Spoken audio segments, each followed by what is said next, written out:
हरिः ओम तत्सत्। श्रीमते रामचंद्राय नमः। ओम नमः परमहंसास्वादित चरणकमल चिन्मकरंदाय भक्तजनमानस निवासाय श्रीरामचंद्राय वागीशायस्य वदने लक्ष्मीर्यस्य च वक्षसि यस्यास्ते हृदये संवित् तं नृसिंहमहं भजे। विश्वसर्गविसर्गादिनवलक्षणलक्षितं श्रीकृष्णाख्यं परं धाम जगद्धाम नमामि। प्रह्लाद नारद पराशर पुंडरीक व्यासाम्बरीश शुक शौनक भीष्मदाल्भ्यान् रुक्मान् गदार्जुन वसिष्ठ विभीषणादीन् पुण्यानिमान् परम भागवतान् नमामि।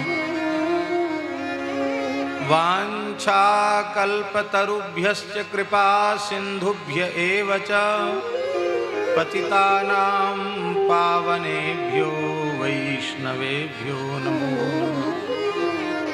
श्रीसीतानाथ समारम्भां श्रीरामानन्दार्य मध्यमाम् अस्मदाचार्यपर्यन्तां वन्दे गुरुपरम्पराम्।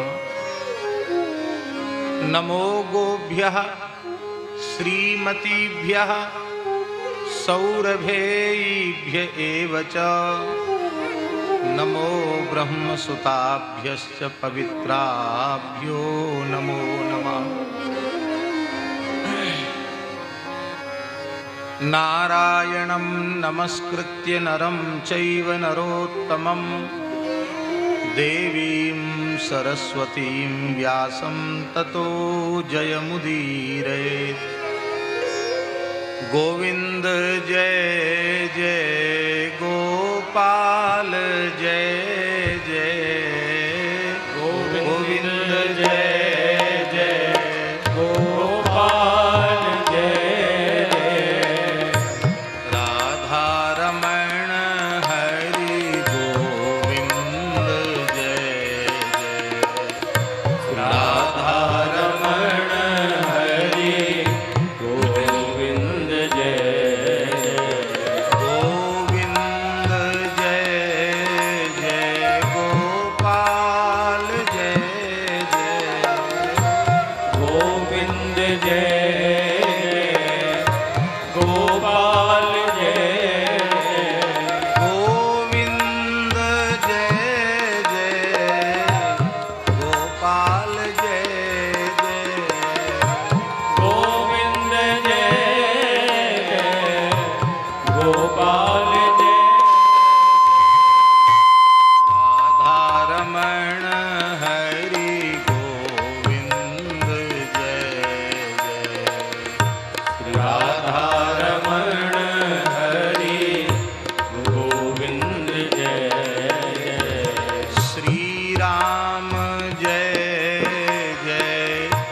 रसिकेश जय जय श्री राम जय जय रसिकेश जय सीतारमण राम रघुनाथ जय सीतारमण राम रघुनाथ जय सीतारमण राम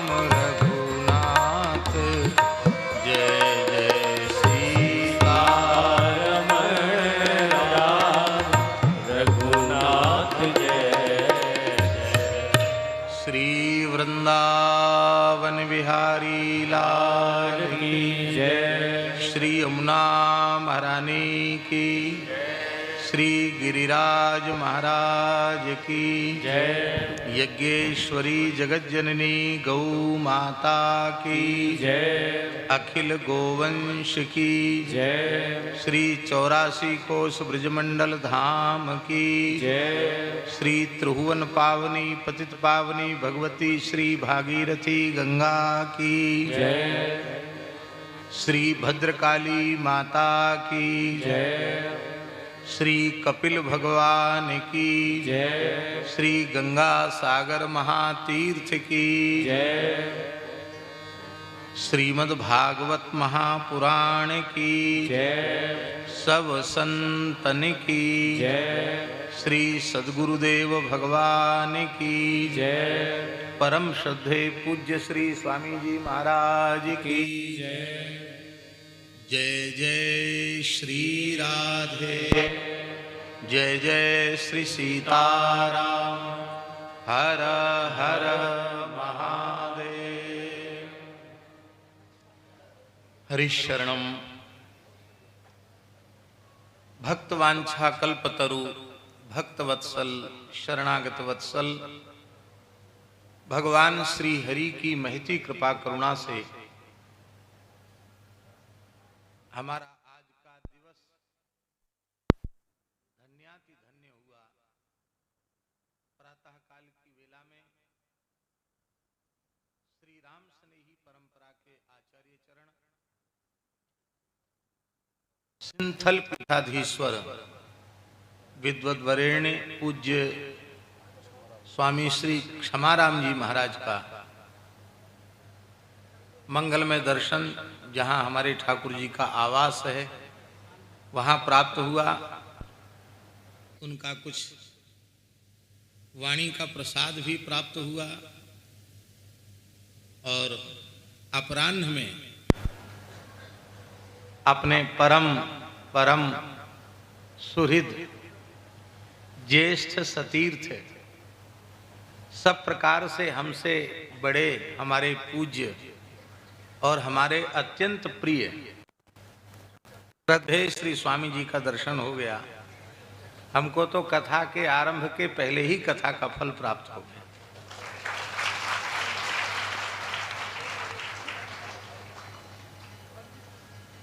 भगवान ने एक ही बात अलग अलग स्थलों पर एक जैसी कही। अक्रूर जी के यहाँ भगवान पधारे तो भगवान ने कहा, नहियम मयानि तीर्थानि न देवा मृच्छिला मया ते पुनन्त्युरुकालेन दर्शनादेव साधवः। हम तीर्थों में जाते हैं तो हमें जलमय तीर्थ प्राप्त होते हैं। पवित्र जल को ही तीर्थ कहते हैं। और उन तीर्थों में मृत पाषाण आदि के भगवान के पवित्र विग्रह प्रतिष्ठित होते हैं मंदिरों में, उनका दर्शन हम लोग करते हैं। तो उन पवित्र जलमय तीर्थों में स्नान करें और उन तीर्थों में तीर्थाधिष्ठात्र देवताओं के रूप में विराजमान देव प्रतिमाओं का श्रद्धा पूर्वक दर्शन करें तो भी इस साधन को करने से हमारी शुद्धि दीर्घ काल में होगी। किंतु संत का मंगलमय दर्शन हो जाए तो दर्शनात् एव साधव, दर्शन मात्र से महात्मा हमें पवित्र कर देते हैं। यद्यपि यह बात केवल अक्रूर जी के लिए नहीं कही जा रही है, इसलिए नहीं कही जा रही है कि केवल अकेले अक्रूर जी लक्ष्य होते तो साधवा इस बहुवचन का प्रयोग नहीं करते। लेकिन कई बार सम्मानित पुरुषों में उनके सम्मान की भावना से बहुवचन का प्रयोग कर दिया जाता है। एक वचन का प्रयोग असम्मान है, इसलिए बहुवचन का प्रयोग किया जाता है।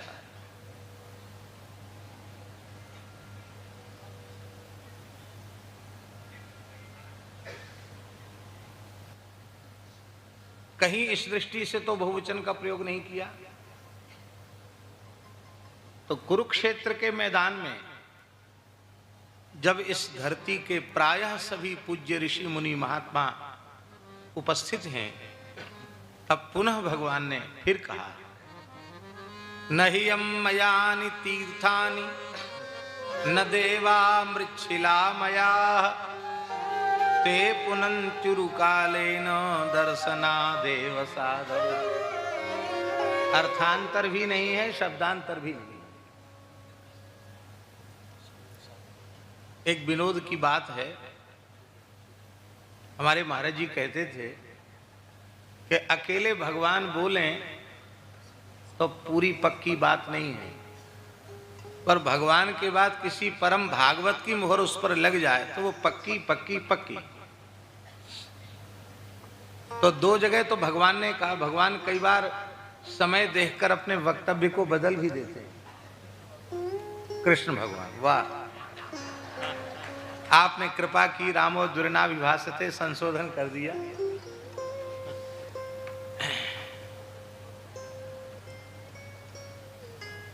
बारहवें स्कंद में मार्कंडेय जी के प्रसंग में देवाधिदेव भगवान शिव, महाभागवत भगवान शिव, वैष्णव शिरोमणि भगवान शिव कह रहे हैं, नहियं मयानि तीर्थानि न देवाश्चेतनोज्झिताः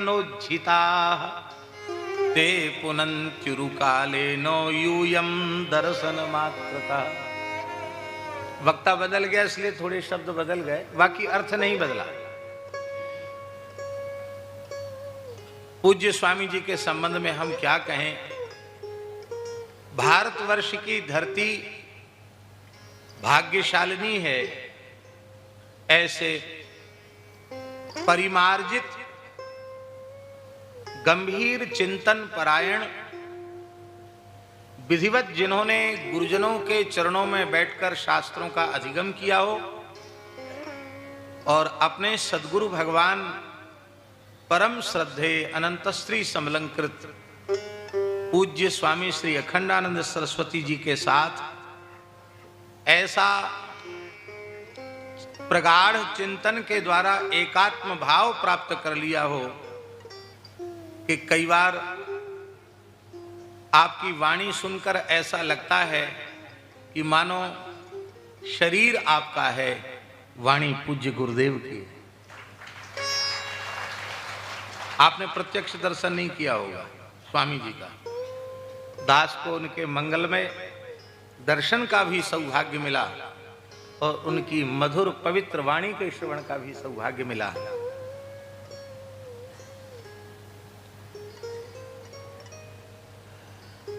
जीवन मुक्त महापुरुष, उनकी भक्ति को देखें तो वे अप्रतिम भक्त, उनके ज्ञान को देखें तो वे अप्रतिम ज्ञानी, और उनके तीव्र वैराग्य को देखें तो वे अप्रतिम वैरागी।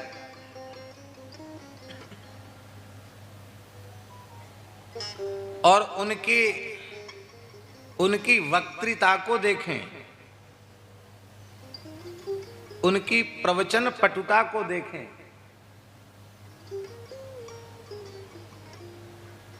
तो इस देश के, इस राष्ट्र के अप्रतिम वक्ता।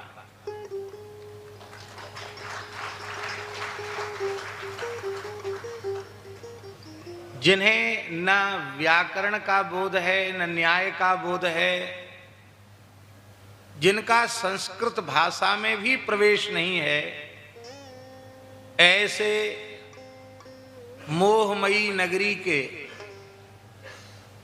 जिसको मुंबई कहते हैं, ऐसी मोहमयी नगरी के लोगों को प्रस्थानत्रयी पर व्याख्यान देना और उन्हें उसके श्रवण का रसिक बना देना, यह सामर्थ्य केवल और केवल पूज्यपाद महाराज श्री की थी। हमको आपका मंगलमय दर्शन होता है, जय हो। हम लोग बड़े भाग्यशाली हैं। विश्व जागृति मिशन के संस्थापक श्री आचार्य श्रद्धेय सुधांशु जी महाराज भी पधारे हैं। बड़ी मैं हमारे संरक्षक श्रद्धेय सज्जन भजन का जी से निवेदन करूंगा, कृपया मंच पर पधारें और हमारे बीच में पधारे हुए विश्व जागृति मिशन ट्रस्ट के श्रद्धेय स्वामी सुधांशु जी महाराज का, महाराज जी व्यासपीठ का पूजन कर रहे हैं जोरदार तालियों के साथ। पूज्य सुधांशु जी महाराज का डिविनिटी में प्रातःकालीन और संध्या सत्र में व्याख्यान चल रहा है और मैं आदरणीय सज्जन जी भजन का, हमारे एकल अभियान के राष्ट्रीय संरक्षक, उनसे विनम्र निवेदन करूंगा कि हमारे बीच में पधारे श्रद्धेय सुधांशु जी महाराज का माल्यार्पण करके पूरे सदन की ओर से जोरदार तालियों के बीच में उन्हें प्रणाम निवेदित करें, उनसे आशीर्वाद प्राप्त करें। विश्व जागृति मिशन ट्रस्ट की ओर से पूज्य सुधांशु जी महाराज का डिविनिटी वीआईपी रोड में संध्या 5 से 7 और प्रातःकालीन व्याख्यान चल रहा है। कल भी व्याख्यान होगा। सीताराम बेच के आओ। श्री राम जय राम जय जय राम। पूज्य महाराज जी की आज्ञा है और मैं श्रद्धेय सुधांशु जी महाराज से निवेदन करूंगा कि इस विशेष अवसर पर अपनी अनुशंसा के 2 शब्द कहें। आपकी जोरदार तालियों के बीच में श्रद्धेय सुधांशु जी महाराज।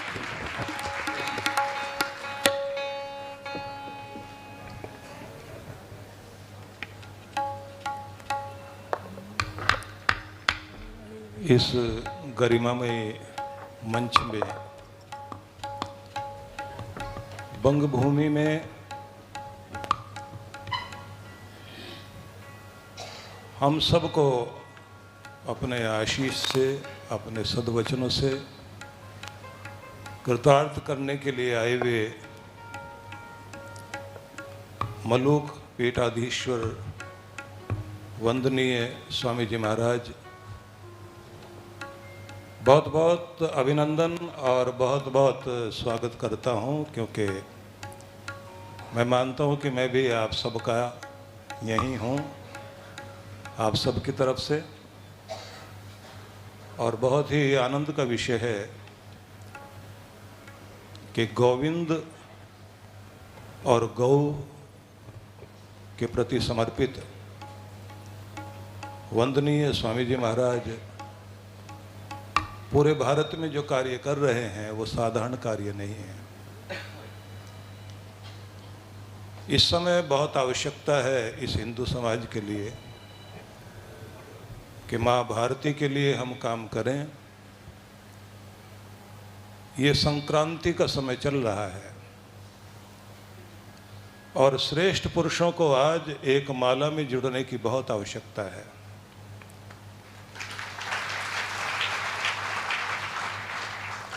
और इस समय इस बात को भी भूलना पड़ेगा, सब लोग अपने अपने स्थान में पूजनीय हैं, सबका अपना अपना स्थान है, लेकिन धर्म के लिए, माँ भारती के लिए, अपनी संस्कृति के लिए, हिंदू अस्मिता के लिए सबको एक साथ खड़ा होना पड़ेगा, तभी हम लोग जीवित रह सकते हैं। हम लोग इस समय जो कुछ देख रहे हैं कि जिस प्रकार से सोशल मीडिया के माध्यम से हमारे बच्चों में जो संस्कार आ रहे हैं वो अपसंस्कृति का दुष्प्रभाव है, और उसी का परिणाम ये है कि 35 टुकड़ों की कहानी हम सब के सामने घटने लगी है, और जिसके कारण आज एक बहुत पीड़ादायी स्थिति देखने को मिल रही है। कहाँ तो हम अपने महान पुरुषों की, अपने ऋषियों की, अपने पूज्यजनों की, अवतारी पुरुषों की उस संस्कृति के संवाहक थे, और कहाँ ये लिव इन वाली संस्कृति हमारे देश में पनपने लग गई है। तो दिखाई देता है कि धर्म को और धर्म के जो संवाहक हैं उनकी और अधिक कृपा की इस समय आवश्यकता है। इसलिए इतने छोटे स्थान में नहीं, स्वामी की कथा तो एक बहुत बड़े स्थान में होनी चाहिए, क्योंकि स्वामी जी का अपना एक बहुत बड़ा प्रभाव है।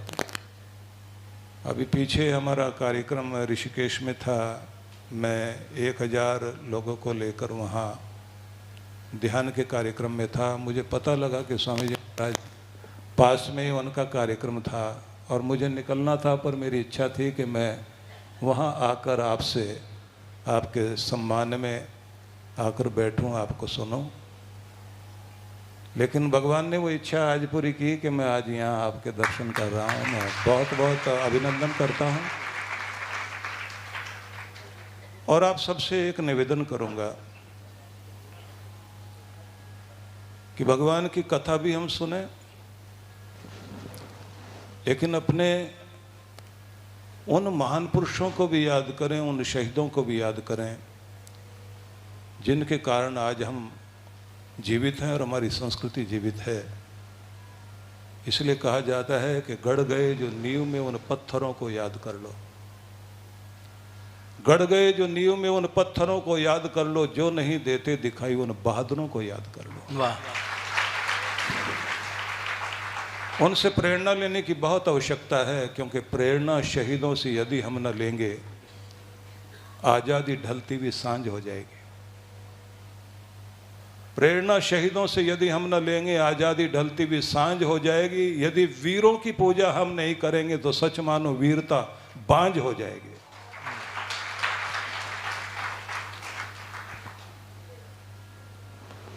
आध्यात्मिक संदेश उपनिषद, गीता, रामायण आदि पर हम लोग रात दिन कहते हैं, लेकिन इस समय मैं चाहता हूँ कि थोड़ा अपने आप को इस बात के लिए तैयार करें कि बिजनेस होते रहेंगे, चीज़ें होती रहेंगी। आपके बीच में एक संत अलग जगाने के लिए आए हुए हैं। अपने बच्चों को लेकर आइए, अपने टीनेजर्स को लेकर के आइए, तभी कुछ कल्याण हो सकता है। ये वो देश है जहाँ श्रवण कुमार जैसा युवक था, यहाँ वो संस्कृति है जहाँ एक बालक शेर के बच्चे के दांत गिनते हुए भारत की वीरता का जय घोष करता था। और ऐसे देश में हम लोग जैसी स्थितियां आज देख रहे हैं, तो बहुत आवश्यकता है हम सबको इकट्ठा भी होने की ज़रूरत है, एक होने की ज़रूरत है। और ठाकुर रामकृष्ण देव की इस भूमि में, जहाँ से स्वामी विवेकानंद भारत का संदेश लेकर अमेरिका तक गए और पूरी दुनिया को हिलाया, तो ऐसी स्थिति में मैं ये चाहूँगा कि जहाँ हम खड़े हैं, हमारा किसी से विरोध नहीं है, लेकिन एक बात जरूर होनी चाहिए, हमें झुकना भी आना चाहिए और झुकाना भी आना चाहिए, मानना भी चाहिए और मनवाना भी चाहिए। जब तक झुकाने वाले नहीं बनेंगे,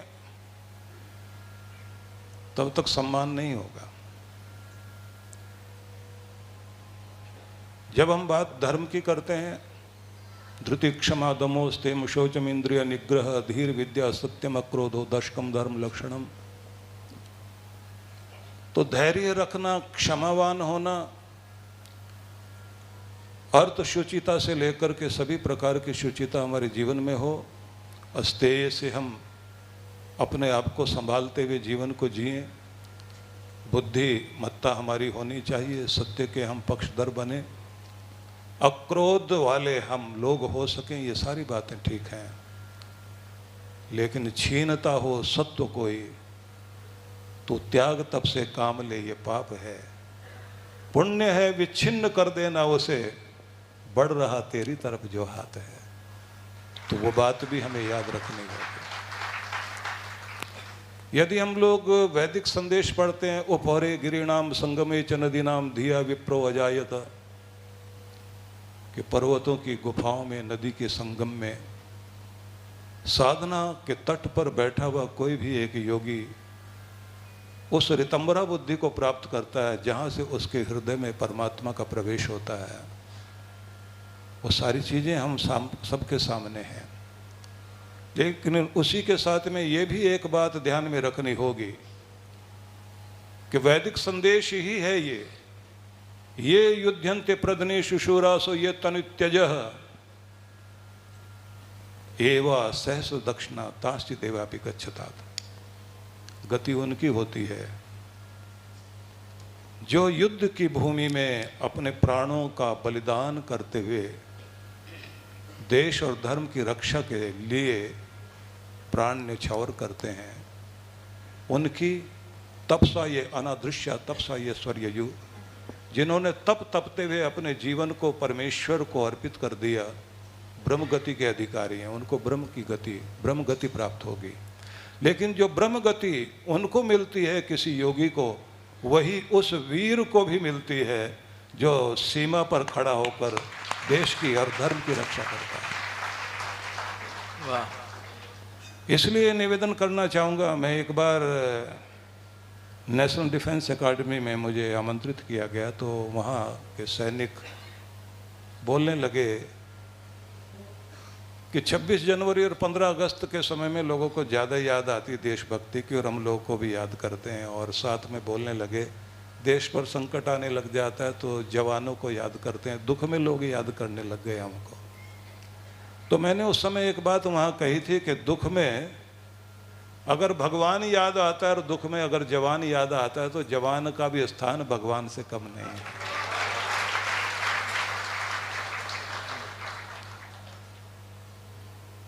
यद्यपि मैं इस समय,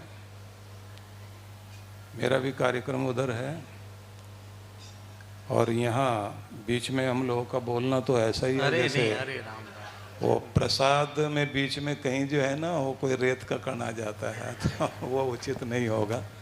हाँ, स्वामी जी जो इस समय कार्य कर रहे हैं गौ माता के लिए, गौ हमारी संस्कृति का वो हिस्सा है। भारत की आज़ादी में अगर हम कहें, गौ माता का बहुत बड़ा योगदान है, क्योंकि पहली क्रांति वहीं से शुरू हुई थी। इसलिए अगर हम ये चाहते हैं कि हमारी संस्कृति बचे तो गौ माता को बचाना आज बहुत आवश्यक है।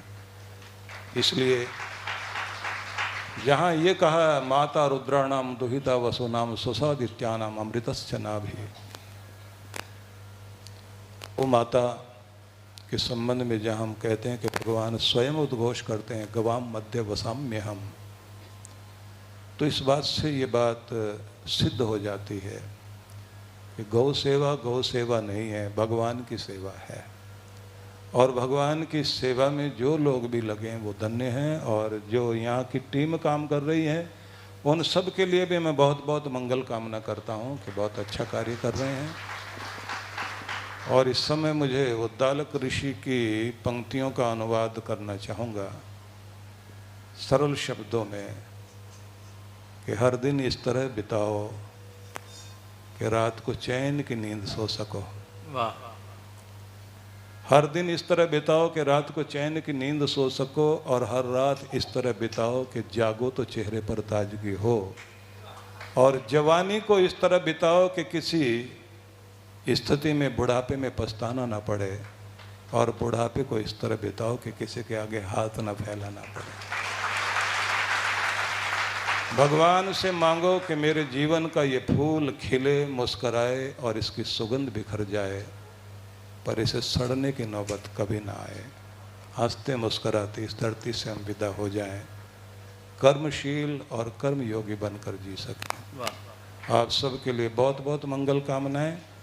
और सबके लिए बहुत बहुत साधुवाद। स्वामी जी के प्रति बहुत बहुत अभिनंदन और वंदन अर्पित करते हुए विदा लेना चाहेंगे।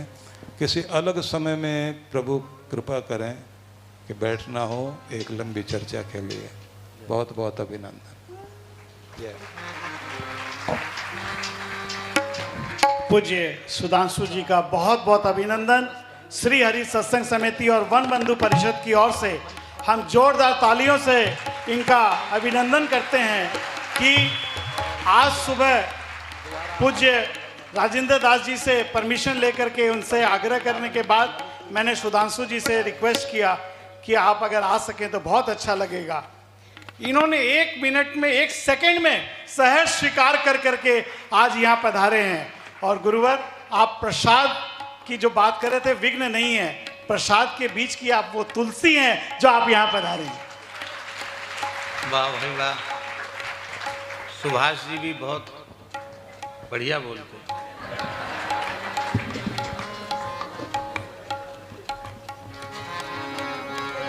श्री राम जय राम जय जय राम। श्री राम जय राम जय जय राम। श्री राम जय राम जय जय राम। श्री राम जय राम जय जय राम। श्री राम जय राम जय जय राम। श्री राम जय राम जय जय राम। जय जय श्यामा जय जय श्याम। जय जय श्यामा जय जय श्याम। जय जय श्री वृंदावन धाम। जय जय श्री वृंदावन धाम। श्यामा प्यारी कुंज बिहारी। श्यामा प्यारी कुंज बिहारी। जय जय श्री हरिदास दुलारी। जय जय श्री हरिदास दुलारी। जय गौ माता जय गोपाल। जय गौ माता जय गोपाल।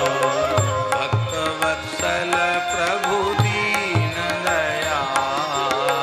भगत वत्सल प्रभु दीन दयाल। श्री राम जय जय राम। श्री राम जय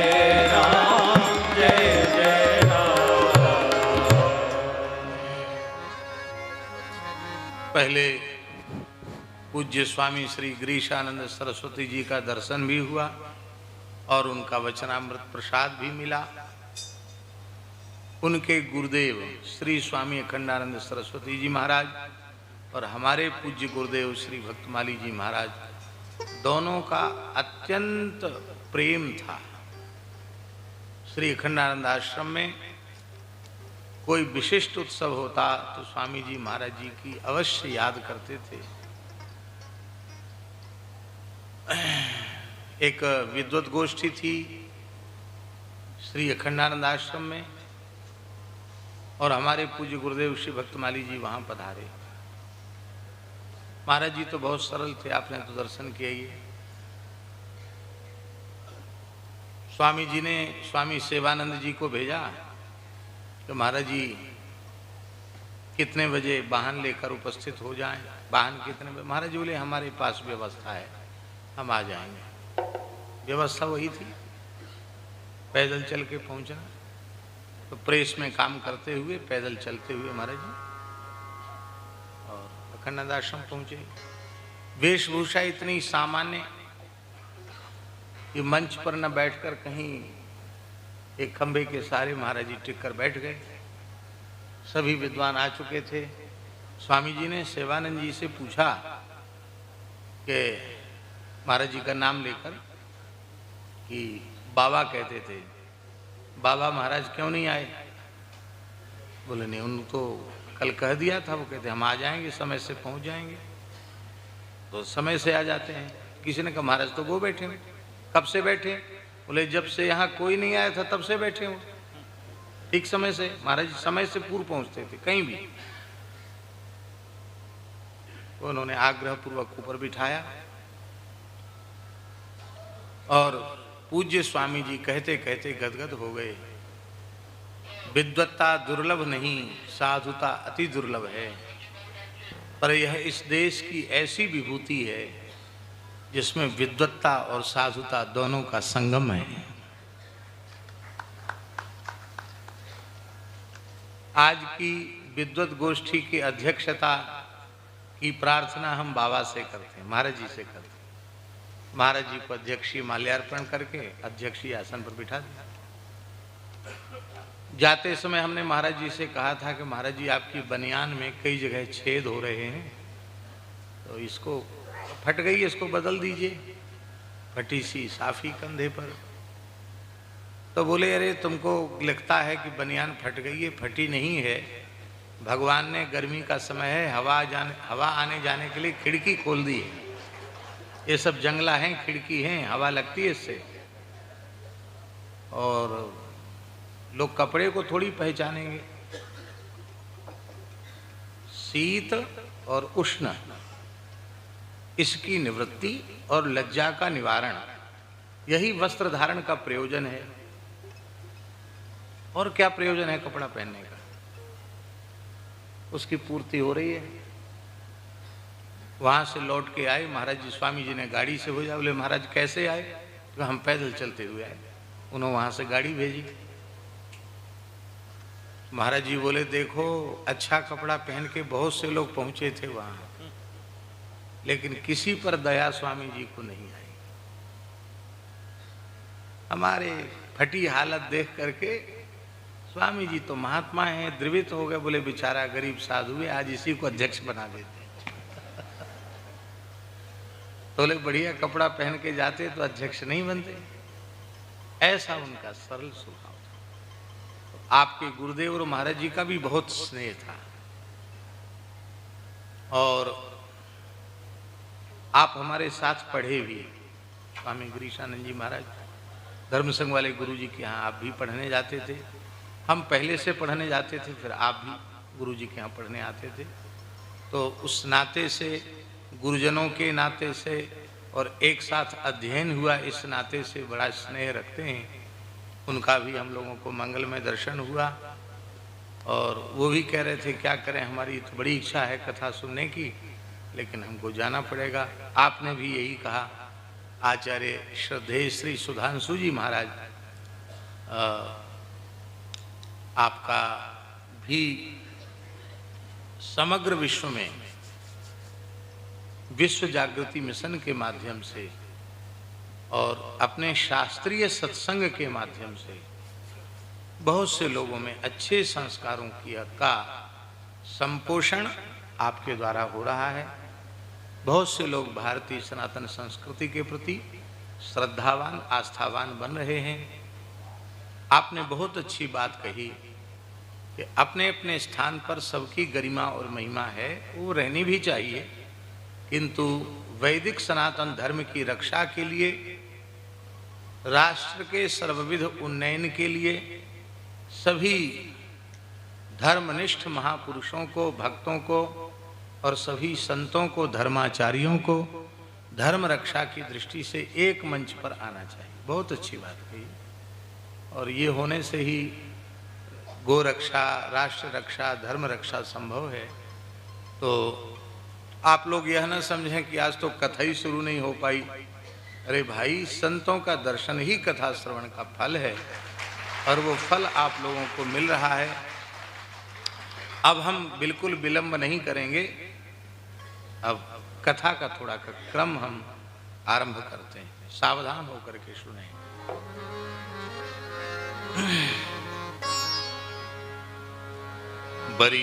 बरीयानेशते प्रश्नः क्रतो लोकहितं नृप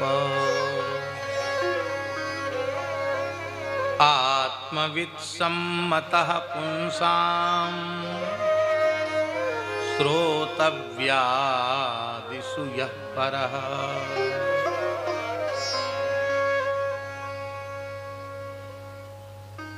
श्री सुखदेव जी महाराज के चरणों में विराजमान होकर राजर्षि परीक्षित जी ने एक ही प्रश्न किया, भगवान मरने वाले को क्या करना चाहिए?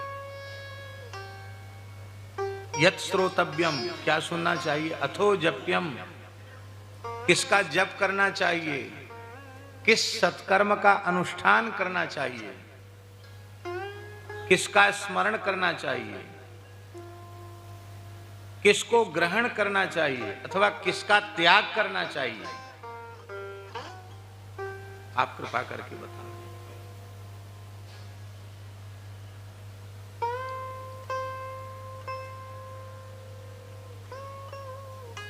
जो व्यक्ति मृत्यु की ओर अग्रसर हो रहा है, श्री केशव राम जी आगे आकर के विराजे, यहां जगह है, आ जाए, आगे आ जाए।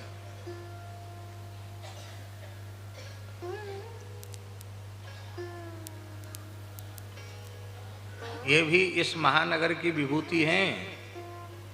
गृहस्थ परिवेश में, वैश्य कुल में एक संत हैं ये।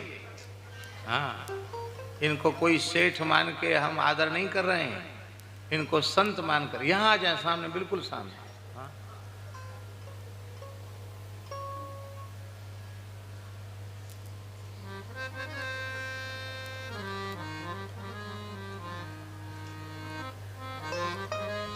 आज 93-94 वर्ष की आयु में भी अपना निष्ठा पूर्वक दोनों काल की संध्या, नित्य नियम सत्संग, पूज्य सेठ जी, भाई जी, स्वामी जी सबका खूब संग किया। और आज भी गोविंद भवन में जो सत्संग का क्रम निरंतर चल रहा है, उसके मूल में भगवान ने आपको निमित्त बनाया है, श्री केशव राम।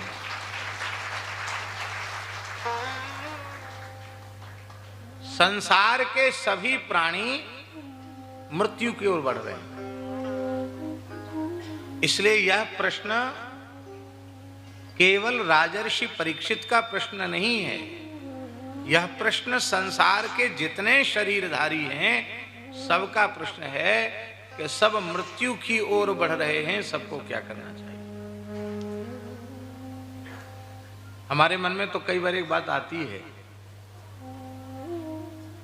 कि हम सबकी अपेक्षा परीक्षित जी अधिक भाग्यशाली हैं। क्यों? क्योंकि एक ऋषि कुमार ने उनके लिए सुनिश्चित कर दिया है कि तुम्हें 7 दिन के बाद तक्षक डसेगा। इसका मतलब है 7 दिन की गारंटी हो गई ना।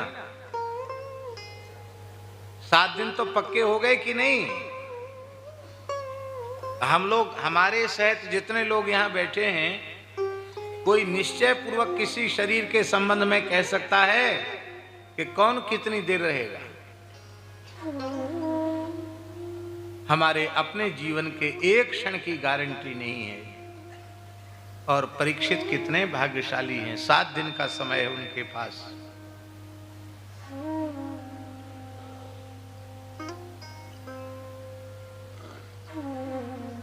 सिद्धांत के पद में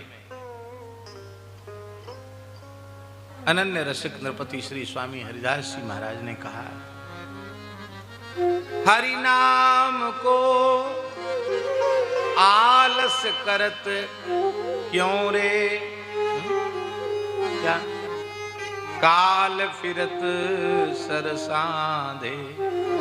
हरि नाम को आलस्य क्यों करता है? काल तेरी खोपड़ी पर चढ़ा घूम रहा है, सबके सिर पे काल चढ़ा है, एक क्षण का भी ठिकाना नहीं है। इसलिए सब जितने शरीरधारी हैं सब मृत्यु की ओर अग्रसर हो रहे हैं।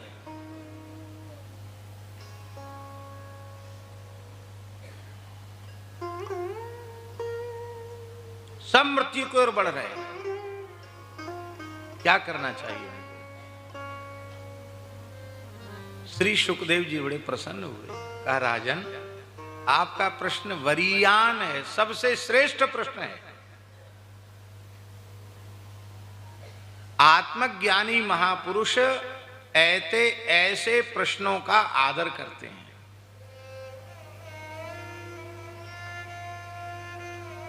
और इस प्रश्न में केवल आपका हित नहीं, सारे संसार का हित समाया हुआ है, संपूर्ण प्राणियों का हित समाहित है।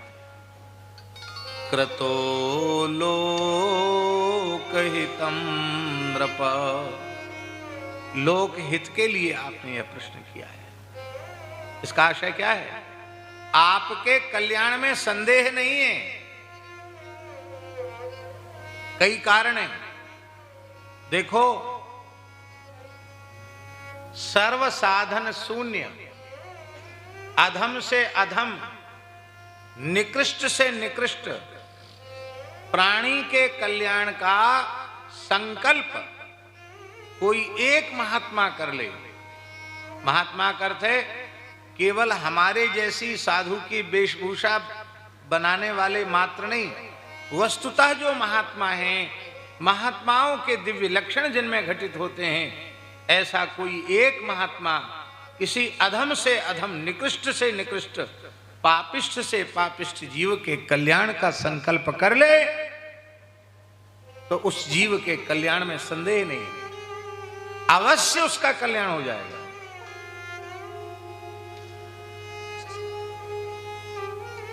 इसी बंगाल की भूमि में ब्राह्मणाधम जगाई मधाई, जिनके संबंध में हमारे ब्रज के संतों ने कहा है, प्रियादास जी महाराज ने कहा है, कोटि कोटि अजामिल बारी डारों दुष्टता पर, जिनकी दुष्टता पर करोड़ों अजामिलों को न्यौछावर किया जा सकता था, ऐसे जगाई मधाई पतिताधम, उन पर दृष्टि पड़ गई श्री नामाचार्य हरिदास ठाकुर की, उन पर दृष्टि पड़ गई श्री नित्यानंद प्रभु की, और उन जीवों के कल्याण का संकल्प कर लिया। तो कोई सोच भी नहीं सकता था, वे गौर हरि के प्रिय पार्षद बन गए।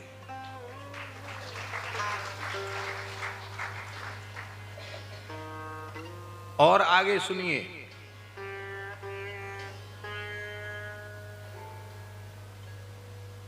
हम गलत बोलें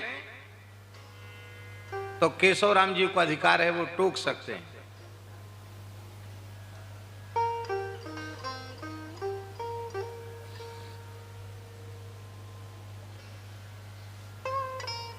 अधम से अधम प्राणी मृत्यु की अंतिम श्वास गिन रहा है, होश नहीं है उसको, कोमा में है, पर मृत्यु का क्षण सन्निहित मृत्यु है, और उस समय किसी भगवान के प्राण प्यारे भक्त की दृष्टि उस पर पड़ जाए और भक्त की सन्निधि में देह का त्याग करे, सीधे भगवत धाम जाए, सारे पाप उसके नष्ट हो जाएंगे, यमदूतों की सामर्थ्य नहीं उसको ले जाने।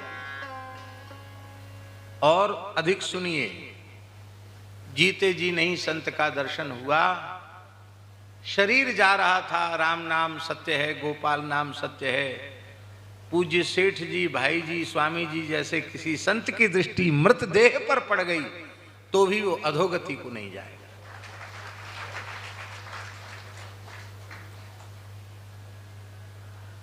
वो भी नहीं संभव हुआ, मुर्दा जल रहा था। कोई भगवान के प्राण प्यारे भक्त संत जीवन मुक्त महापुरुष सहज ही वहां पहुंच गए, चिता की ओर उनकी दृष्टि पड़ गई, इतने से वो जीवात्मा उत्तम लोकों में जाएगा।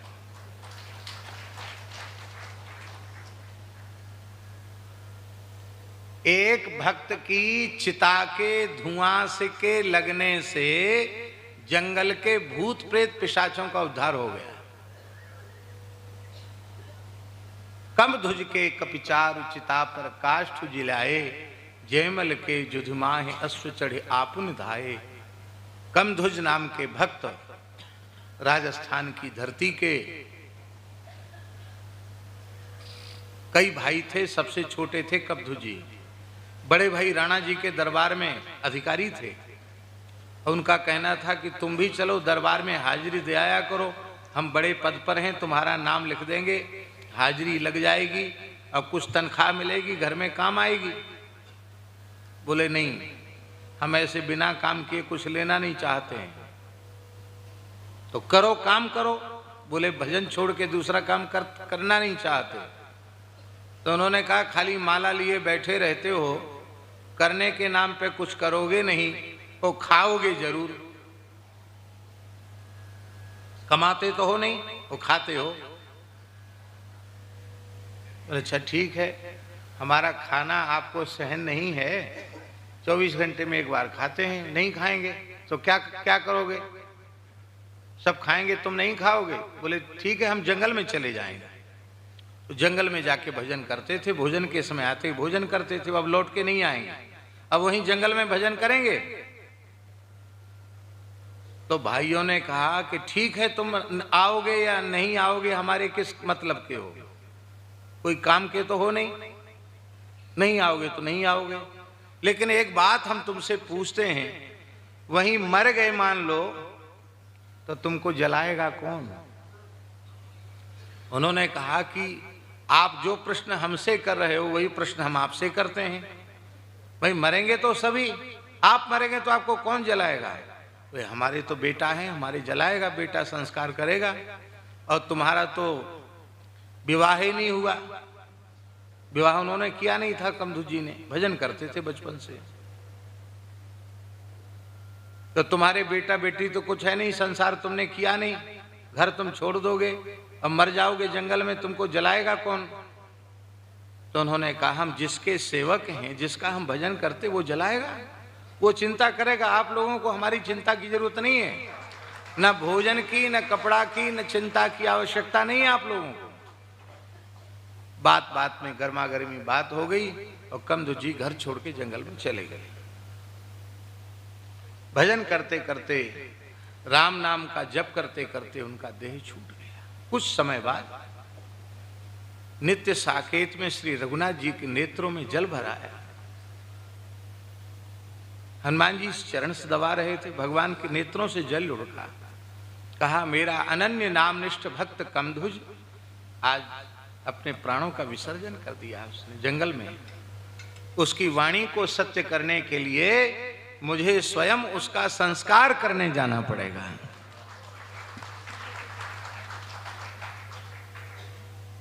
हनुमान जी ने कहा जय जय प्रभु, आप भक्त जटायु का संस्कार करके अपने आप को धन्य बना चुके हैं, तो मैं भी किसी संत का संस्कार करना चाहता हूं। आपकी कृपा हो तो मैं विधि पूर्वक आपके प्राण प्यारे भक्त कमधुज का संस्कार करूं, आपकी उपस्थिति हो, संस्कार मेरे हाथ से हो जाए। भगवान बोले तुम में हम में भेद नहीं है, तुम्हारे जैसे भक्त मेरे ही स्वरूप हैं। ठीक है, तो भगवान की उपस्थिति में हनुमान जी ने कमधु जी का दाह संस्कार किया और उनके उस भक्त के चिता के धुआं के लगने से उस जंगल के जितने प्रेत थे सब वैकुंठ चले गए।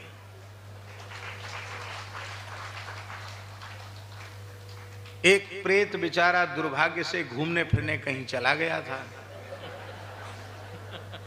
वो आया, उसने देखा हमारे कुटुंब खानदान का कोई नहीं यहाँ, बहुत रोया बेचारा। एक महात्मा वहां भजन करते थे, सिद्ध पुरुष थे।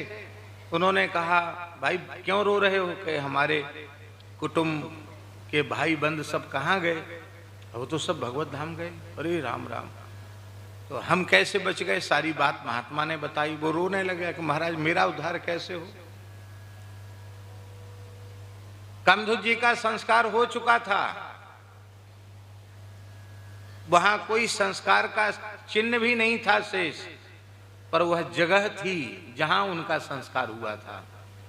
उस स्थल पर उस संत ने कुछ लकड़ी कंडा डाल करके चैतन्य कर दिया और कहा जिस स्थान पर भक्त का संस्कार हुआ है उसके धुआं लगने से इसकी शुद्धि हो। जैसे ही संकल्प किया, उस धुआं के लगने से उस प्रेत का भी वैकुंठ गमन हो गया। हमारे कहने का आशय यह है, संत की साधारण महिमा नहीं है।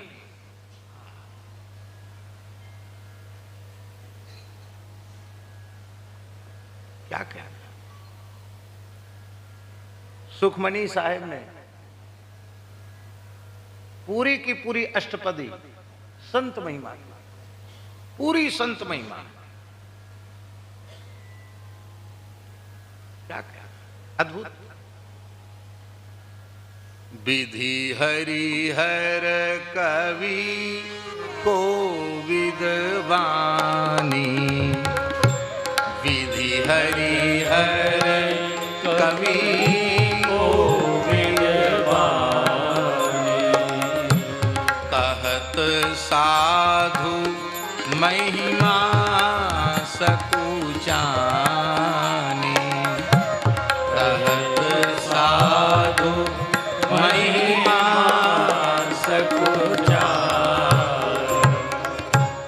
सोमोसन कही जात न कैसे, सोमोसन कही जात न कैसे, शाक बणिक मणि गुण गण जैसे, शाक बणिक मणि गुण गण जैसे।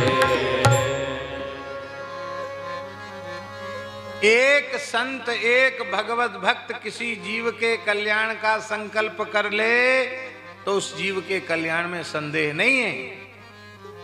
और परीक्षित कितने भाग्यशाली हैं, जितने ऋषि मुनि महात्मा हैं वे सब यही संकल्प करके बैठे हैं, जब तक परीक्षित को भगवान के चरण कमल नहीं मिल जाएंगे, भगवान का नित्य धाम नहीं मिल जाएगा, तब तक हम लोग यहां से उठेंगे नहीं। इतने संत तुम्हारे कल्याण का संकल्प किए बैठे हैं, तुम्हारे कल्याण में संदेह है? ये प्रश्न तुम्हारे अपने लिए नहीं है, तुम तो संसार के सभी जीवों का प्रतिनिधित्व कर रहे हो। हम लोगों को क्या करना चाहिए अपने कल्याण के लिए?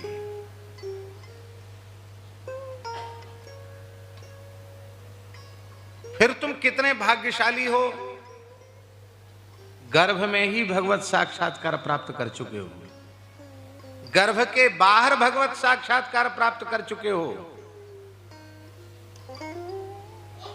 ध्रुव जी बड़े भाग्यशाली भक्त, 5 वर्ष की अल्प वयस में, 6 महीने की अल्प अवधि में भगवान का दर्शन किया।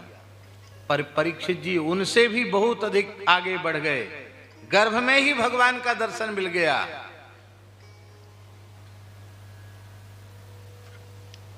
लगातार भगवान का दर्शन। और जब जन्म हुआ था परीक्षित का, तो ब्रह्मास्त्र के प्रभाव से उनकी मृत्यु हो चुकी थी, महाभारत में लिखा है। उत्तरा कुररी के समान विलाप करने लगी, सुभद्रा रोने लगी, भगवान से कहा प्रभु आपके भक्त का वंश डूब रहा है। भगवान सूतिकागार में पधारे, उत्तरा ने मृत बालक को भगवान श्री कृष्ण की गोद में रख दिया। भगवान ने करुणा भरी दृष्टि से देखकर कहा, यदि मेरी अर्जुन में निश्चल निष्कपट प्रीति हो तो ये बालक जीवित हो जाए। मानो अर्जुन तो उपलक्षण थे, मेरी भक्त में निष्कपट प्रीति हो तो ये बालक जीवित हो जाए। भगवान की गोद में परीक्षित को पुनः चेतना आई, और जब नेत्र खोले तो श्री नारायण के, श्री कृष्ण के दर्शन हुए।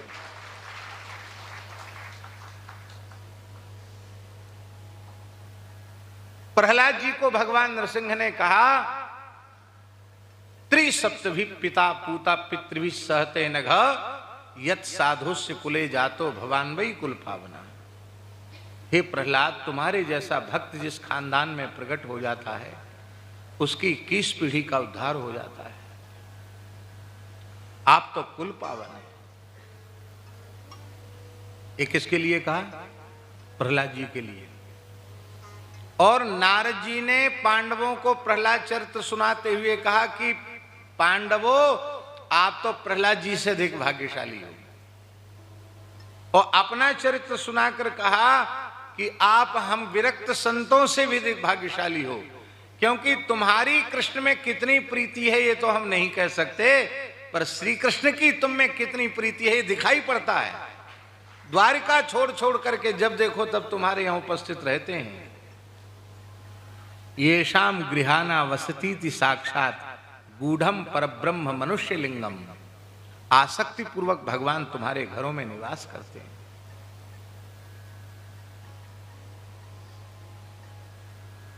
एक भक्त प्रहलाद जैसा उत्पन्न हो जाए तो 21 पीढ़ी तर जाती है, और जहां कुंती भक्ता, द्रौपदी भक्ता, उत्तरा भक्ता, युधिष्ठिर भक्त, भीमसेन भक्त, अर्जुन भक्त, नकुल भक्त, सहदेव भक्त, पूरा कुटुंब खानदान ही भक्त है, उनके कल्याण में संदेह है क्या? फिर एक बहुत बड़ा कारण है गंगा जी का आश्रय। ये गंगा जी जल नहीं है, ये द्रवीभूत ब्रह्म है। गंगा जी के तट का निवास, जीते जी वैकुंठ का वास। जीते जी वैकुंठ का निवास।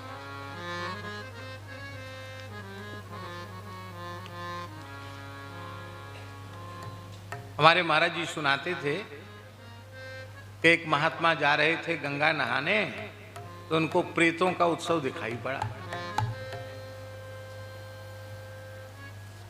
क्या उत्सव है? बोले अमुक व्यक्ति का लड़का मरेगा और वो भूत बनेगा, तो हमारे भूतों के राजा हैं, उनकी लड़की से उनका विवाह होगा। उसी का सब तैयारी है, बारात आने वाली है, विवाह होगा। अच्छा, भूतों के भी ब्याह होते हैं। तो महात्मा गंगा स्नान करके, बोले कब बारात आएगी? तो बताए कि अमुक तिथि को बारात आने वाली है। महात्मा स्नान करके कौतूहलवश फिर वहीं पधारे, देखें बारात कैसी, भूतों का ब्याह कैसे होता है। वहां आए तो वो भूत सब रो रहे थे। कहा क्या हुआ? बोले बेटी के हल्दी तेल सब चढ़ा रह गया, बारात नहीं आई। क्यों? कहते जिस लड़के को भूत बनना था वो बड़े अमीर आदमी का लड़का था, बड़ा दुष्कर्मी था, उसको मर के भूत बनना था, लेकिन मरते समय उसके शरीर पर जो चादर उड़ाई गई वो गंगा जी के जल से धुली हुई चादर थी। तो गंगा जी के जल से धुली हुई चादर का स्पर्श होने से उसके सारे पाप नष्ट हो गए, वो तो स्वर्ग को चला गया, भूत बनेगा नहीं। तो अब कोई दूसरा मरेगा, उसकी प्रतीक्षा करनी पड़ेगी, बेटी तो कुंवारी रहेगी। जिन गंगा जी के जल में धुले हुए कपड़े को एक पापी मनुष्य पर उड़ा दिया गया और उसकी मृत्यु भई और उसकी सदगति हो गई, भूत नहीं बना, और जो परम धर्मात्मा है और स्वयं अनशन व्रत लेकर गंगा जी के तट पर बैठा है मरने का संकल्प लेकर के, उसका अकल्याण हो जाएगा। एक बात बहुत अच्छी है, ये भी हमें पक्का पता है कि सब मानेंगे नहीं, लेकिन बात बहुत अच्छी है। जन्म लेने में हम सब स्वतंत्र नहीं थे स्वतंत्र? कोई मध्य प्रदेश में पैदा हुआ, कोई उत्तर प्रदेश में, कोई दिल्ली में, कोई महाराष्ट्र में, कोई बंगाल में, कोई बिहार में, कोई उड़ीसा में, कोई कहाँ, सब जगह अपने अपने भाग्य प्रारब्ध के अनुसार सब अलग अलग प्रांतों में पैदा हुए, अलग अलग जातियों में उत्पन्न हुए, अलग अलग अवस्थाओं में उत्पन्न हुए। हम पराधीन थे क्योंकि ये सब कर्म के अधीन हुआ है। किंतु भगवान इतने करुणामय हैं कि भगवान ने हमें मृत्यु की स्वतंत्रता दे रखी है। हम चयन कर सकते हैं कि हमें मरना कहाँ है।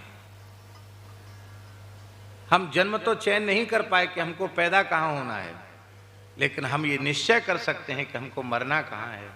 हमें ऋषिकेश में गंगा जी के तट पर प्राण त्यागना है कि श्री वृंदावन में यमुना जी के पुलिन में देह का त्याग करना है, कि काशी जाकर देह त्याग करना है कि अयोध्या और चित्रकूट में जाकर देह त्याग करना है। पूज्य स्वामी कृपात्री जी महाराज एक बात कहते थे, वो कहते थे मलमूत्र त्याग के लिए भी मनुष्य विचार करता है कि कहां करें। तो जिस मृत्यु का संबंध जीव के कल्याण से है, क्या बुद्धिमान मनुष्य को यह विचार नहीं करना चाहिए कि हम कहां मरें?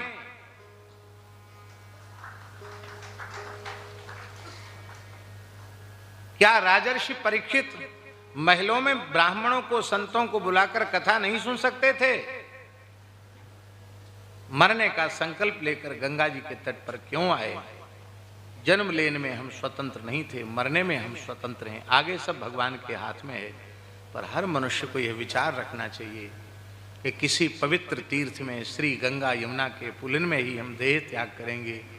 ऐसी परिस्थिति में देह छोड़ेंगे, ब्रजरज होगी, चारों ओर संत होंगे, कीर्तन हो रहा होगा, नाम की ध्वनि हो रही होगी, और जब जमुना जी ले जाएंगे तो सब गाएंगे, भाग बड़ो वृंदावन पाए। इस मृत्यु की कल्पना करनी चाहिए। गंगा जी के तट का आश्रय ले रखा है। और सबसे महत्वपूर्ण कारण है क्या? धृत चित्तमीशे ईशे चित्तम धृतम। अपना मन राजर्षि परीक्षित ने शरीर संसार से सर्वथा हटाकर श्री कृष्ण चरण कमलों में लगा दिया। और यह सबसे महत्वपूर्ण कारण है। श्री कृष्ण चरण कमलों में यदि आपने चित्त लगा दिया है तो आप कहीं भी क्यों ना हो, आप भगवान के ही चरणों में हैं। क्योंकि आशा जाकी जहां बसी तहता ही को वास। जीवन भर संत कबीर दास जी काशी में रहे,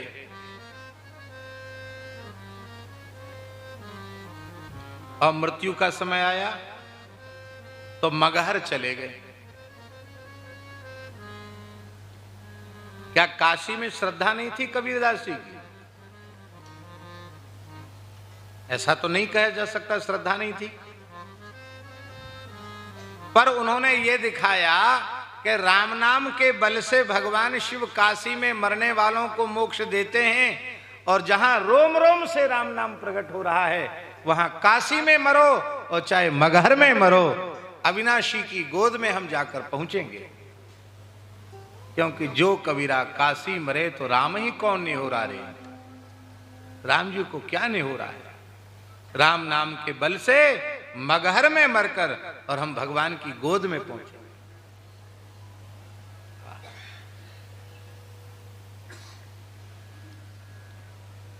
तो परीक्षित ने अपनी चित्तवृत्ति कृष्णार्पित कर दी है। एक हमारे देश के दक्षिण भारत के केरल की पवित्र भूमि के एक महान आलवार हुए हैं, श्री रामानुज संप्रदाय के श्री कुलशेखर जी आलवार। क्या कहना, बड़ा अद्भुत चरित्र है कुलशेखर जी का, जिनका मुकुंद माला स्तोत्र बहुत प्रसिद्ध है। उन कुलशेखर आलवार जी का एक मुकुंद माला स्तोत्र का एक भाव है। वे कहते हैं, कृष्ण त्वदीय पद पंकज पिंजरान्ते अद्यैव में विशतु मानस राजहंसा प्राण प्रयाण समय कफवात पित्तै कंठ कंठावरोधन विधौ स्मरणम कुतस्ते। हे कृष्ण, आपके चरण कमल रूपी पिंजड़े में हमारा मन रूपी राजहंस आज ही बंद हो जाए। आप अपने चरण कमल रूपी पिंजड़े में मेरे मन रूपी राजहंस को फंसा लीजिए। क्यों? ऐसा क्यों? बोले कहीं मरते समय बात पित्त कफ आदि के जोर के कारण मैं बेहोशी में चला गया और आपके पवित्र नामों का स्मरण नहीं कर पाया तो तब तो सब गुड़ गोबर हो जाएगा। लेकिन जब हमारा मन रूपी राजहंस आपके चरण कमल रूपी पिंजड़े में रहेगा तो शरीर की कोई भी अवस्था रहे, मन जब आपके चरणों में रहेगा तो प्राण आपके चरणों में ही पहुंचेंगे, जीवात्मा आपके चरणों में ही पहुंचेंगे। मन जहां होता है व्यक्ति वहीं होता है। श्री स्वामी भगवत रसिक देव जी महाराज प्रयाग पधारे। पैदल चलकर यमुना जी के पुलिन का सहारा लेते हुए अरेल में जाकर के विराजे। जहां बैठे वहां वृंदावन के वृक्ष प्रकट हो गए, वृंदावन की लताएं प्रकट हो गईं, वृंदावन के मयूर आदि पक्षी प्रकट हो गए, वहीं वृंदावन का स्वरूप प्रकट हो गया। और जब आप भगवत धाम प्रयाण करने का समय आया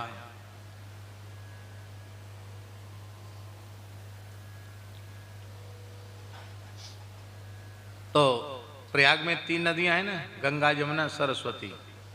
सरस्वती जी ब्रह्मा जी के सहित आई, बोली प्रभु आप ब्रह्मलोक को अपनी चरण रस से पवित्र कीजिए। ब्रह्मा जी बोले चलो हमारे लोक को चलो। भगवत रसिक जी ने मना कर दिया।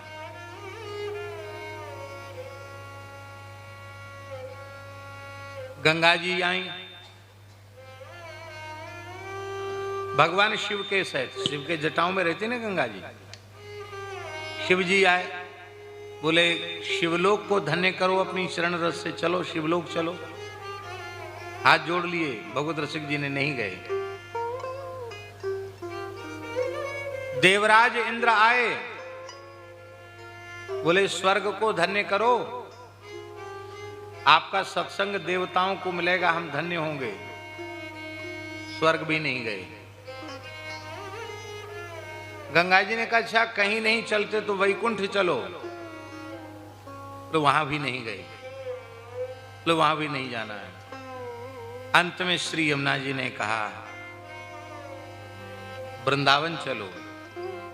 आप प्रसन्न हो गए और कहा ये हंस जहां का है वहीं जाएगा। क्या कहा? ये हंस जहां का है, क्योंकि शरीर भले ही अरेल में हो लेकिन मन से तो निरंतर श्री वृंदावन में है। आशा जाकी जहां बसी तहां ताही को बास।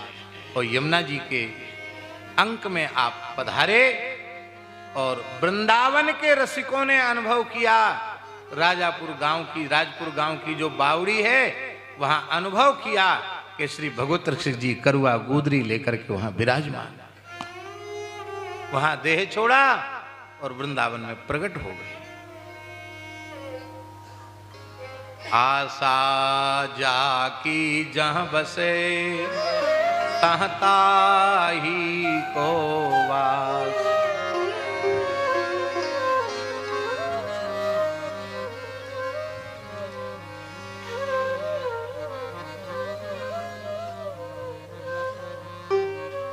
चातक धरनी पे बसे चंदा बसे आकाश। जाकी आशा जहां बसी तहां ताही को वास। गोपी कौन है? जिसके चित्त पर श्री कृष्ण चढ़े हैं वो गोपी है। और परीक्षित के चित्त पर निरंतर श्री कृष्ण चढ़े हैं, इसलिए श्री कृष्ण तो गोपी स्वरूप में, परीक्षित तो गोपी स्वरूप में। क्योंकि परीक्षित के चित्त पर सदा श्री कृष्ण चढ़े रहते हैं। भागवत जी में सुखदेव जी कहते हैं, धन्या ब्रजस्त्रिय उरुक्रम चित्तयाना। ब्रज की गोपियां धन्य हैं जिनके चित्त पर सदा श्री कृष्ण चढ़े रहते हैं। बोलो भक्तवत्सल भगवान की। हे राजन, संसार के काम धंधों में उलझे हुए लोग, झंझटों में पड़े हुए लोग, जो अपने स्वरूप को भूले हुए हैं, ऐसे लोग, उनके लिए लाखों बातें कहने सुनने तक और करने तक ही सीमित रह जाती हैं। ना तो कोई बातों का अंत है और ना किसी क्रिया का अंत है।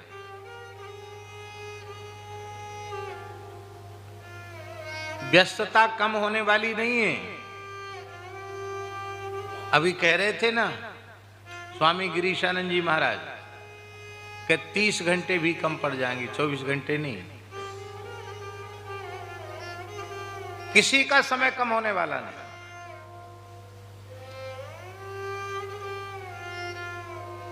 सारा जीवन आत्मचिंतन से शून्य होने के कारण व्यर्थ नष्ट हो रहा है। निद्रया ह्रियते नक्तम व्यवायेन च भावया दिवाचार्थे हया राजन कुटुंब भरणे नवा। सारी रात सोने में नष्ट हो जाती है। रात्रि का समय भगवान के भजन और चिंतन के लिए बहुत बढ़िया समय है।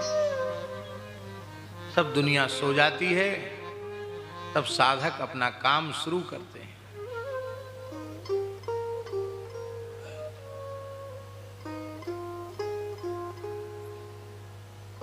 सारी रात सोने में बीत जाती है। निद्रया ह्रियते नक्तम व्यवायेन च वावयः, अथवा भोग में रात्रि व्यतीत हो जाती है। पूरा दिन धन कमाने की अभिलाषा में नष्ट हो जाता है। धन कमाने में नहीं, धन कमाने की इच्छा में। धन की प्राप्ति तो प्रारब्ध के अनुसार होती है। इच्छा में सारा दिन का समय नष्ट हो जाता है और बचा कुचा समय कुटुंब भरणे नवा, कुटुंब के भरण पोषण में चला जाता है। शरीर, संतान, पत्नी आदि, ये सारे संसार के पदार्थ असत्सु अपि नाशवान है। ये बात हर व्यक्ति समझता है, क्योंकि सबके निकटतम संबंधी कभी न कभी मरे हैं, लेकिन अपने को वह अविनाशी के जैसा मानकर व्यवहार करता है।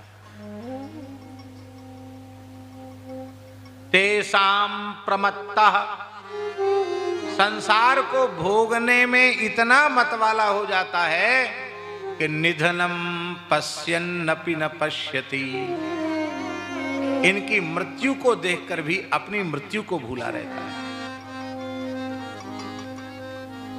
निधनम पश्यन्नपि न पश्यति।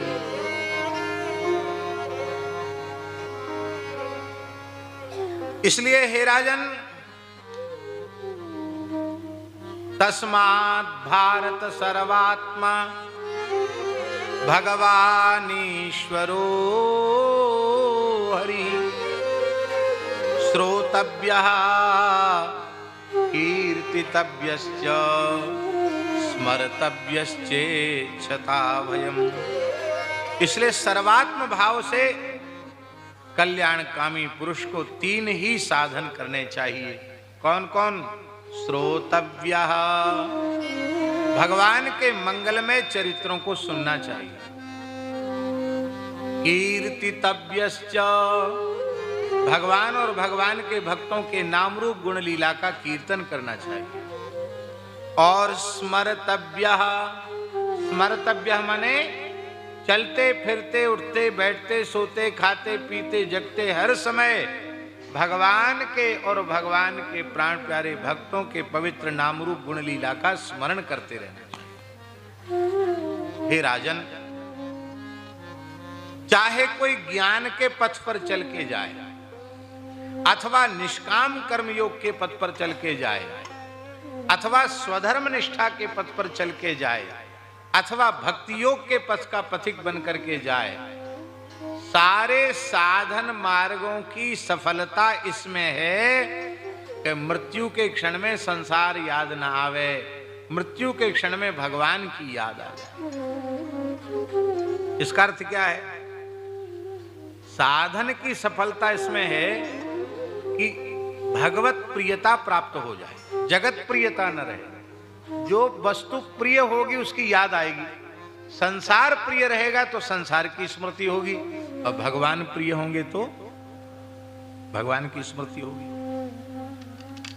एक सौराष्ट्र के भक्त थे, क्षत्रिय थे, तो उनका हार्ट का ऑपरेशन हुआ, बड़ा ऑपरेशन था। अब तो सामान्य बात हो गई ऑपरेशन, उस समय बड़ा था जिस जमाने में हुआ था। तो उनके हार्ट को चीरा डॉक्टरों ने, अब पूरी तरह बेहोश थे, बेहोश तो पहले ही कर देते हैं, लेकिन उस समय भी, उस बड़े ऑपरेशन के समय भी उनके मुंह से कुछ निकल रहा था, कुछ बोल रहे थे वो। तो डॉक्टर को बड़ा आश्चर्य हुआ कि ये बोल कैसे रहे हैं, ये कैसे बोल रहा। तो डॉक्टर ने सुनने का प्रयास किया कि क्या बोल रहा है। तो उनके मुंह से निकल रहा था, श्री वृंदावन बिहारी जी, श्री वृंदावन बिहारी जी, श्री वृंदावन बिहारी जी, ये निकल रहा था उनके मुंह से। अब उसके बाद वो बिल्कुल ठीक, माने ऑपरेशन सफल हुआ, ठीक हो गए। तो हमने प्रामाणिक महानुभावों से सुना है, उसके पहले डॉक्टर भक्त नहीं था, उसके बाद डॉक्टर भक्त हो गया वृंदावन। अहमदाबाद की घटना है। उसने कहा हमारा साइंस के पास इसका उत्तर नहीं है कि जिसकी छाती चीर दी गई है वो कैसे बोल रहा है। ये है अंते नारायण स्मृति। क्यों? क्योंकि चित्त वृत्ति पूरी तरह श्रीधाम वृंदावन में रमी हुई है, चित्त वृत्ति पूरी तरह श्री बिहारी जी के चरणों में रमी हुई है। एक और घटना हम सुना, मलिन जीवों को उस पर विश्वास नहीं हुआ, और विश्वास न करेंगे तो उससे हानि संभव है। पर क्या करें, हमारा स्वभाव ऐसा है, हम बोल देते हैं।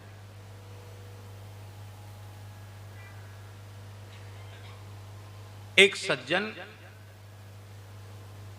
हॉस्पिटल में भर्ती थे, उस समय मोबाइल नहीं चले थे, ये लैंडलाइन वाले फोन थे।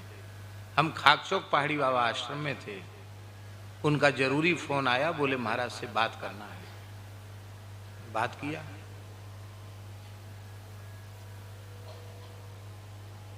राजसी भाई,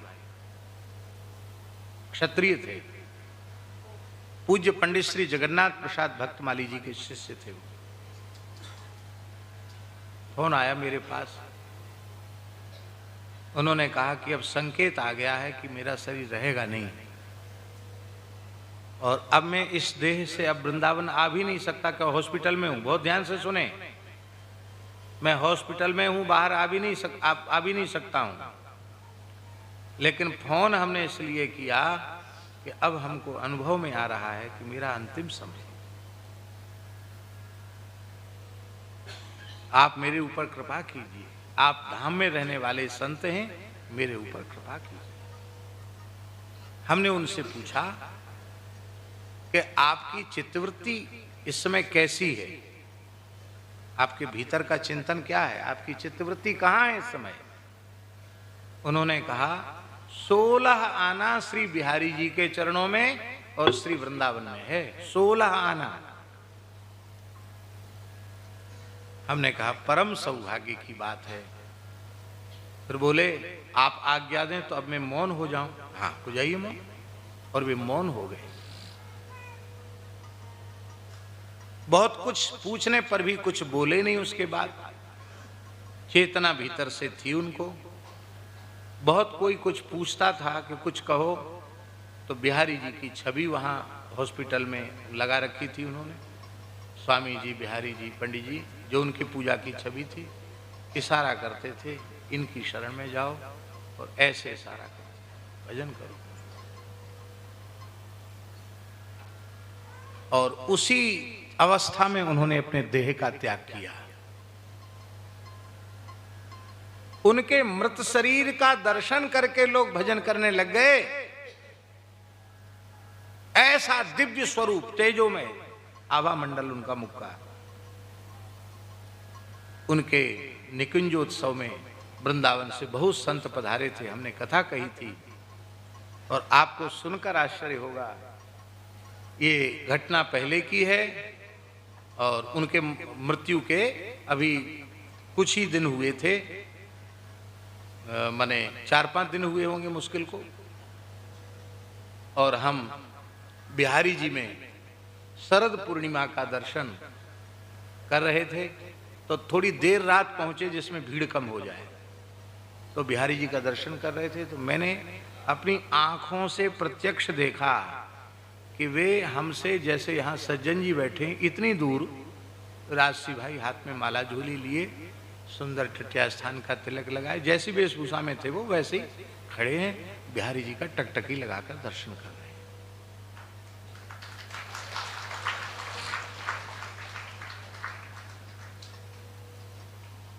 हमने सोचा कि शायद पीछे से कई लोग ऐसे लगते हैं कि अमुक खड़े हैं, सामने से जाने पर न मिले।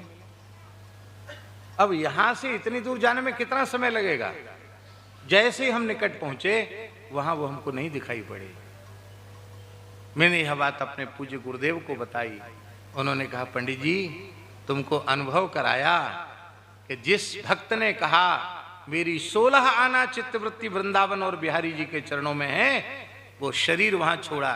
तेरही बरही दुनिया के लोग करते रहे, लेकिन वे श्रीधाम वृंदावन में आ गए। अंते नारायण स्मृति, अंत में भगवान की याद आ जाए। और भैया ये भाग्यशाली क्षण जीवन में तभी आएगा जब आज से, अभी से, इसी क्षण से जो कुछ बचा हुआ जीवन है वो भगवान नाम के लिए न्यौछावर कर दो। चलते फिरते, उठते बैठते, सोते खाते पीते जगते, हर समय भगवान का नाम। हम ये आग्रह नहीं करते कि अमुक नाम लो। आपको भगवान के जिस नाम में विशेष रुचि हो, जिस नाम में आपकी प्रीति हो, जो सहजता सरलता से आप ले सकते हो और इतना अभ्यास कर सकते हो कि अकस्मात मृत्यु आवे तो भी भगवान का नाम ही, वही नाम मुंह से निकले, इतना अभ्यास जिस किसी नाम का आप कर सकते हो, उस नाम के लिए अपना संपूर्ण जीवन न्यौछावर कर दो। तो कहेंगे भाई ये तो संभव नहीं है। क्यों? बोले इसलिए संभव नहीं है, श्री वृंदावन बिहारी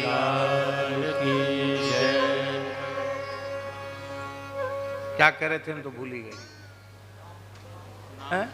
नाम के लिए जीवन, निरंतर नाम लेना। हाँ, संभव क्यों नहीं? असंभव शब्द को अपनी डायरी से निकाल दो। एक बात आपको बताते हैं।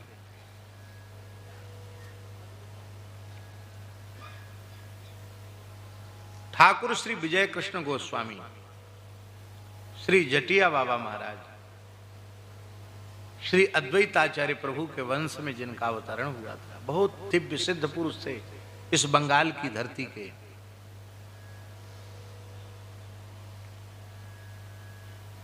वो श्रीधाम वृंदावन में थे बाबा, और वृंदावन में हरिद्वार कुंभ के पहले वाली बैठक चल रही थी, तो जमुना जी के पुलिन में चलते चलते एक जगह वो रुक गए, ठाकुर श्री विजय कृष्ण गोस्वामी। तो लोगों ने कहा क्यों रुक गए? तो उनका यहाँ कान लगा के सुनो क्या आ रहा है।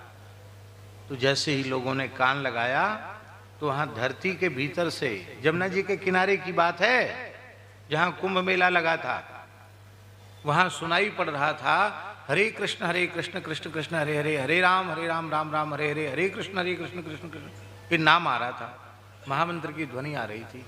तो लोगों को बड़ा आश्चर्य हुआ, कई लोगों ने कान लगा के सुना, सबको सुनाई पड़ा। तो सबने कहा कि ये क्या चमत्कार है?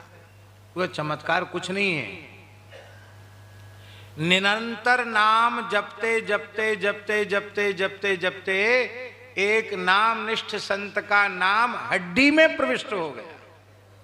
संत तो भगवान के यहां पहुंच गया है और भजन करते करते देह का त्याग किया, उसके शरीर की हड्डियां इसके इतनी गहराई पर हैं, उन हड्डियों से हरि नाम निकल रहा है। लोगों को विश्वास नहीं हुआ, उनका खोदा अस्थि निकली, और उस अस्थि से भी सबने भगवान नाम को सुना। उस पर नाम लिखा था, हड्डियों पर भगवान नाम अंकित था, हड्डियों पर राम नाम अंकित था, हड्डियों पर महामंत्र अंकित था। क्यों संभव नहीं? रोम रोम हर ठोर से भाई, ररंकार धुनि हो ये सदाई। रोम रोम से भगवान का नाम प्रकट हो जाता है।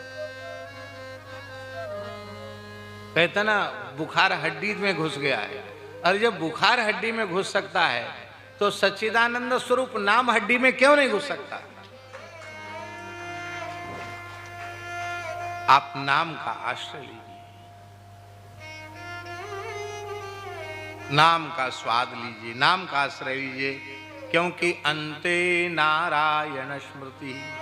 और एक विशेष बात है, वो बात ये है कि मान लो कथनचित आपने जीवन भर राम राम किया और मृत्यु के क्षण में आपको भगवान का नाम लेने की स्थिति नहीं रह गई, तो भी आपकी दुर्गति नहीं होगी, क्योंकि जिसने जीवन भर भगवान का नाम लिया है, मृत्यु के क्षण में कथनचित भगवान का नाम ना भी ले सके, तो भगवान का वचन है कि ऐसे नामनिष्ठ भक्तों के मृत्यु के क्षण में मैं स्वयं उनका स्मरण कर लेता हूं, तो नयामि मम साधनम, मैं उन नाम जाप भक्तों का स्मरण करके अपने नित्य धाम में उनको ले जाता हूं।